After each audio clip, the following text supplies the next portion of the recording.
नीचे उतार। ये मृतलोक में इसे स्थूल कपड़े, जल पृथ्वी अग्नि वायु आकाश, जब इसमें कपड़े में बैठाई गई, यानी दोनों आंखों के, तो जन्म से ही उनको बोध था, क्योंकि वहां तो कोई गंदगी का पर्दा था नहीं, तो पूरा उनको ज्ञान था उसका। जन्म लिए तो सज्जू जोगी सब विज्ञानी, और कल और ध्यान करे सब प्राणी, सब के सब जोगी विज्ञानी, बच्चे बच्चियां सब के सब, और 1 लाख आयु सज्जू में इन्हीं मनुष्य, और आते थे जाते थे आते थे, यानी फिर भी किसी तरह का कोई बंधन यानी नहीं था, कोई पर्दा नहीं था। फौरन मतलब ये स्थूल शरीर छोड़ा, लिंग छोड़ा, सूक्ष्म छोड़ा, कारण छोड़ा, और निकलती चली गई, और वहां मतलब ये फिर उपात जब देखा ये सब वापस जा रहे, तो ये सब जो हमने तपस्या की है, निरंजन भगवान ने सोचा तो हमारी बेकार हो जाएगी, ये जो हमको भंडार मिला है, ये सब रूहें और सुरतें वापिस अपने पद में अपने घर में चली जाएंगी, तो फिर तो हमारा ये सब खेल बेकार हो गया। तो इन्होंने फौरन अपनी शक्तियों को ब्रह्मा विष्णु महादेव को पैदा किया, और पैदा करने के बाद तपस्या का आदेश दिया, ये सब करने चले गए। जब समाधि लगाई तो फौरन उनको समाधि में अपनी आकाशवाणी सुनाई थी कि अब देखो तुम इसको सुनो और तुम विधान बनाओ, 4 वेदों, तो इन्होंने पूरा विधान बनाया। अब इनको बेचारी जीवात्माओं को क्या मालूम है कि विधान बनाकर और इनको सुना दिया जाएगा कि भाई तुमको अधिकार दे दिया, अच्छा भी अब करो, बुरा करोगे तुमको भोगना पड़ेगा। तो असल में कभी अच्छा कभी बुरा। फिर जब आप उसमें भी कितने युग और कितने कल्प बीत गए, ऐसे जल्दी अच्छे बुरे में लोग नहीं फंसते हैं। वो तो बहुत बहुत फुर्सतों के बाद फिर इस अच्छे बुरे कर्मों के बंधन में फिर आए। फिर धीरे से 4 खाने 84 लक्ष्य, अर्थात नरक, ये सब उन्होंने बनाकर तैयार किए, और धीरे धीरे उनको फिर मतलब ये है कि 1 लाख 30 लाख और 30 लाख इस तरह से उनको देने लगे कि अच्छे कर्मों से जो पुण्य कर्म है उनको यानी 20 लाख दे दिया, फिर उनको 1 लाख, फिर उनको 3रा लाख, इस तरह से, और फिर 4था लाख। नीचे धीरे धीरे उतरते उतरते अब वो महापुरुष कहते हैं कि असली तो रचना इस तरह से। फिर क्या कहते हैं जरा सुनिया।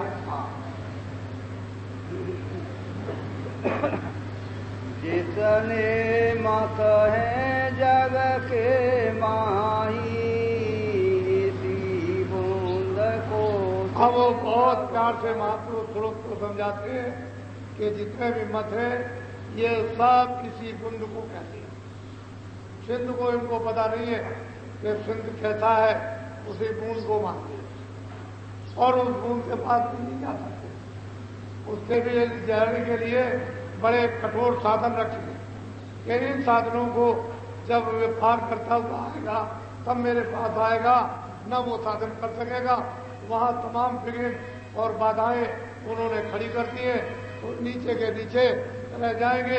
इसी बूंद को सिंध कहते हैं, बूंद और सिंध अलग है। जो मेरी एक बूंद है उसी को ये लोग चिल्लाते हैं सिंध। बोलो।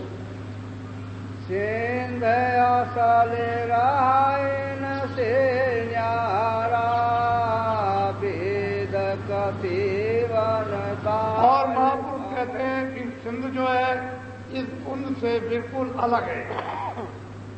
कुंड का ये सगल पसारा जो है इससे वो अलग रहता है, लेकिन हम क्या करें न जानने के कारण। अरे भाई मेट को मालिक कहा जाए, जब मालिक नहीं मिलेगा, सेठ नहीं मिलेगा, तो मैनेजर को ही लोग सेठ कहते हैं। अरे भाई जब मतलब वो नहीं मिलेगा तो देवी देवताओं को भी कहते हैं यही मालिक है, यही भगवान है, यही ईश्वर है, यही सब कुछ है।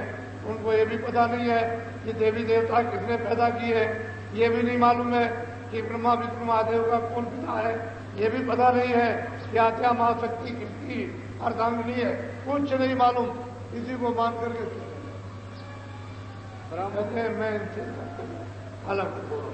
ब्रह्मादिक सब वेद भुलाए, ऋषि मुनि कर्म भरम। कहते हैं ऋषि मुनि ये तो कर्म भरम में उलझी गए, लेकिन तुमको वेदवाणी सुनाई दी थी और उसका साक्षात्कार नहीं हुआ था ब्रह्मा को, ब्रह्मा जी के पिताजी का, तो वो भी नहीं जान पाए। एक तो दिया जो वाणी आई, लेकिन पिता का उनको भी दर्शन नहीं दिया। यानी निरंजन भगवान के सहचर कमल में ब्रह्मा विष्णु महादेव शिव ये भी उनका दर्शन नहीं कर सके, वो भी उनसे वंचित। तो बताओ उसको कौन जानेगा। और ऋषि मुनि इसी में बुला गए। और वो जो सिंध है अगम अपार, उसका किसी को पता ठिकाना ठोर मालूम ही नहीं, जो कौन सा रास्ता वहां जाने का। पीर पैगंबर कुतुब औलिया, बोंद भेद पुराण। कहते हैं कि पीर पैगंबर कुतुब औलिया ये तो बुंद का भी भेद नहीं जानते।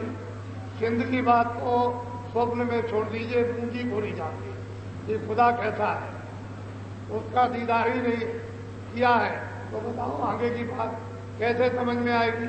फिर ब्रह्म को कैसे देखेंगे, पार ब्रह्म को कैसे देखेंगे, और वो जो सिंध है उसका तो एक बात आती नहीं। इन्होंने तो बुद्ध को ही नहीं जाना। बोलो सुनो सूरत तुम अपना भेद, तुम हम में थी सदा।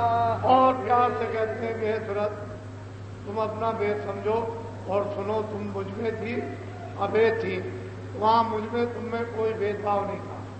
तुम मेरी थी, मैं तुम्हारा था, और मेरा रूप तुम्हारा रूप अलग अलग नहीं था, एक थी।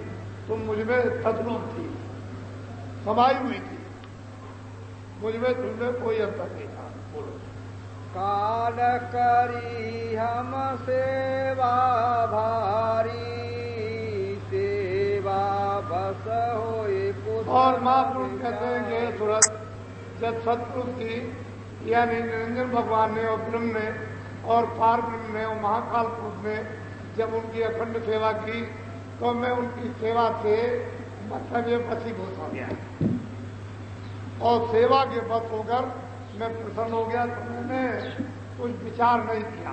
बोलो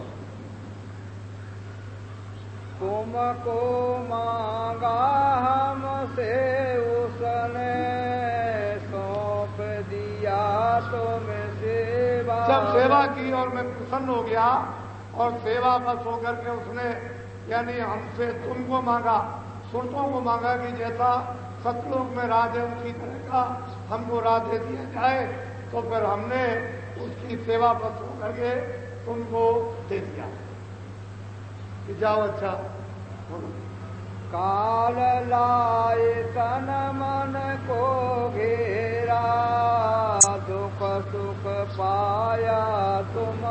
ये मैं जानता हूँ कि मुझसे मांग करके यानी निरंजन भगवान ब्रह्म और पार ब्रह्म तुमको हमको ले आए, हमसे मांग करके और यहाँ तन मन में डाल करके तुमको बहुत दुख दिया है, ये हमको सब मालूम है, सब हम जानते हैं। हम तो ये सोच रहे थे कि तुम वहाँ जाओगी और नीचे वाली गंदगी को वहाँ छोड़ दोगी और तुम चली आओगी, लेकिन तुम वहाँ जाकर के उस तन में मन में वहाँ फंस गई। बोलो दुख में देखा तुमको जब ही, दया उठी हम।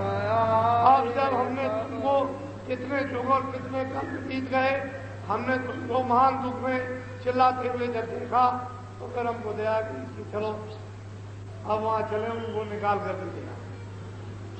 बोलो आए किया हम शब्द उपदेशा, शब्द माए तुम का। यहाँ मैं आया और आकर के जीवों को बताया ये तुम्हारा घर नहीं है, यहाँ तुम्हारे कोई साथी नहीं है, जन्म मरण का स्थान है, मनुष्य किराए का मकान है, इसे खाली करना पड़ेगा, 4 खाने 84 लक्ष्योनी में जाना है। इस नर्तन में बैठ करके उन्होंने उपदेश किया और कहा कि सुरतो तुम्हारे घाट पर ऊपर से नाम आ रहा है और तुम किस तरह से उस नाम शब्द के साथ तुम जुड़ जाओ, तुम्हारी मदद करेंगे, हम तुमको सहयोग देंगे, तुम्हारी सब सफाई करेंगे और शब्द के साथ जब जोड़ेंगे तो तुम शब्द को पकड़ लो और शब्द तुमको पकड़ ले, तो न तुम शब्द को छोड़ो न शब्द तुमको छोड़े, तो सीधे घर की तरफ तुम चल दोगे। तो आकर के फिर हमने शब्द का नाम का उपदेश किया और बहुत बार से इनको समझाया कि तुम कैसे बसी हो, कैसे आई हुई हो, अब तुम इधर आओ घूमकर और मैं तुमको प्यार दूं और इधर तुमको समझा दूं और तुमको नाम के साथ जोड़ दूं, तुमको शक्ति मिल जाए, तुमको ज्ञान मिल जाए, तुमको सारा मिल जाए, तुमको आनंद मिले और तुम घर की तरफ चलो। तो मैंने आकर के फिर शब्द उपदेश